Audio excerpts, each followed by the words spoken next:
বিলোনিয়ায় নির্বাচনে প্রতিদ্বন্দ্বিতা করার জন্য মনোনয়নপত্র জমা দিয়েছিলেন বাদল শীল। এই অপরাধে কিছু দুষ্কৃতিকারী ওনাকে শারীরিকভাবে আহত করে পরে জিবিপি হাসপাতালে চিকিৎসারত অবস্থায় শনিবার তাঁর মৃত্যু হয়।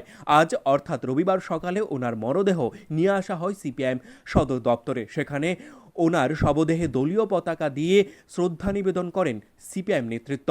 পরবর্তীতে ওনার মরদেহে প্রাক্তন মুখ্যমন্ত্রী মানিক সরকার থেকে শুরু করে সিপিআইএমের রাজ্য সম্পাদক জিতেন্দ্র চৌধুরী সহ অন্যান্যরা পুষ্পার্ঘ্য দিয়ে শ্রদ্ধা নিবেদন করেন।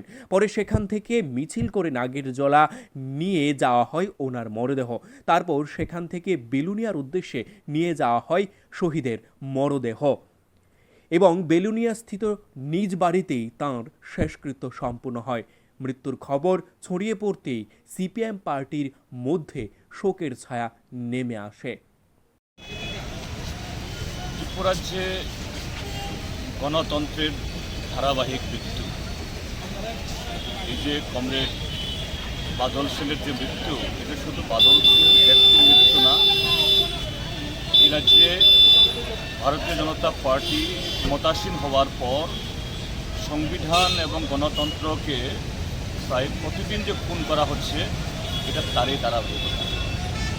ত্রিপুরাজ্যের মানুষ আজকে প্রত্যক্ষ করছে যে দল মাত্র 1.5 মাস আগের ভোটে নাকি 80% ভোট পেয়ে জিতেছেন, আর সেই দল পঞ্চায়েত নির্বাচনে জনগণের সামনে দাঁড়াতে ভয় পাচ্ছে।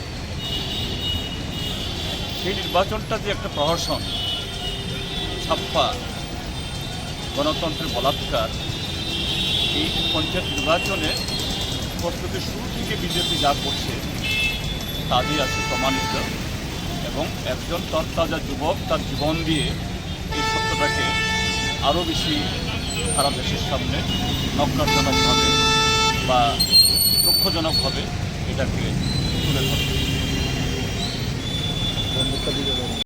Bureau report, news live 24 Tripura.